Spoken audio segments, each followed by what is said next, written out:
Tal como lo habíamos mencionado en la primera parte de este video, estuvimos analizando los elementos del Estado.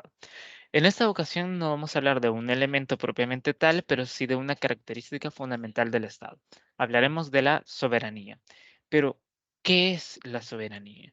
Bueno, lo primero que hay que mencionar o recordar es que, si se recuerdan, Thomas Hobbes establecía que el hombre es lobo del hombre, entendido hombre como humanidad, ¿verdad? Los seres humanos somos lobos de los mismos seres humanos.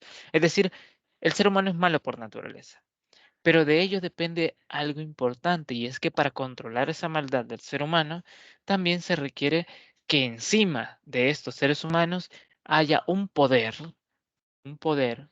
que controle esa maldad. A ese poder, entonces, le vamos a llamar el soberano. Bien, procedo a apagar la cámara por cualquier interferencia que pueda darse. Bien, partiendo de esa idea, entonces, vamos a entender de que para que haya control hacia la maldad del ser humano, se va a crear un ente superior y ese ente superior en un principio se le conoce como el soberano o también se le conoce como el monarca, ¿verdad? Quien es aquella persona que ostenta el poder absoluto dentro del Estado. Sin embargo, pues también los romanos a esa instancia, a ese poder propio del Estado, también la llamaron el imperium, ¿verdad? El imperium. Eh, Se entendía entonces que el imperio era el poder político y jurídico del Estado, ¿verdad? De imponer obligaciones y otorgar derechos también.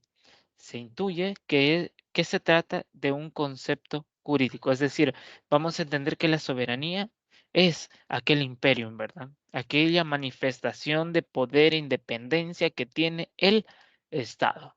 La soberanía entonces tiene inmersa la facultad de un Estado de negociar con otros Estados y de justificar su actuación respecto de terceros. Por ejemplo, si yo soy un Estado y de alguna manera utilizo armamento para defender mi Estado, ¿sí?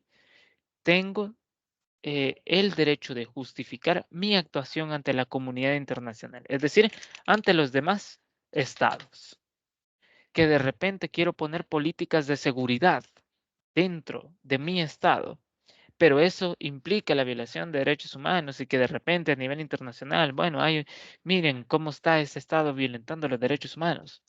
Claro, pero yo como Estado tengo la independencia suficiente para poder justificar esa actuación. Y de ahí se deriva eso es justamente la soberanía, ¿verdad? La posibilidad de un Estado de ser independiente sin que nadie esté diciéndole qué hacer. Básicamente es eso. Ahora bien, ¿de dónde viene esa manifestación de poder? ¿De dónde viene esa soberanía? Y el artículo 83 de nuestra Constitución establece que el poder viene del pueblo. La soberanía viene del pueblo. El Estado salvadoreño es un Estado soberano y la soberanía reside en el pueblo.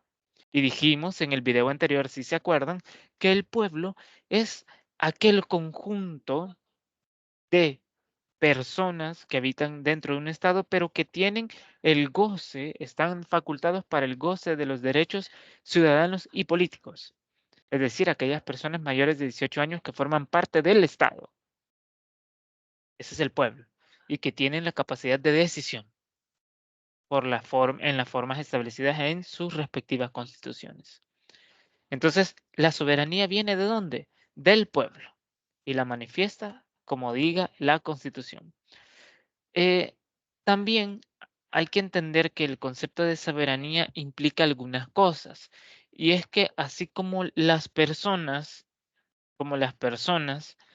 tenemos la facultad de poder ejercer derechos y contraer obligaciones, asimismo también el Estado podría hacerlo.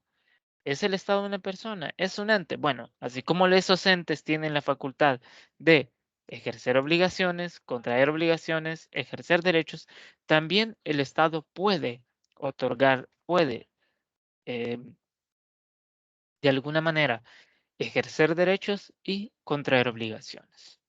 Muy bien, entonces, recapitulando la idea. La idea de soberanía viene em, de la idea del soberano, quien es que concentra el poder absoluto dentro del Estado, quien toma la decisión. Pero esa soberanía, nos dice la Constitución, reside en el pueblo. Es el pueblo quien tiene la facultad de elegir y em, de alguna manera proponer y decidir cómo administrar ese Estado. Y esta soberanía a nivel internacional también se vuelve una manifestación de libertad e independencia, por lo que el Estado puede hacer o puede tomar decisiones para sí mismo sin que afecten a terceros, ¿verdad? Obviamente.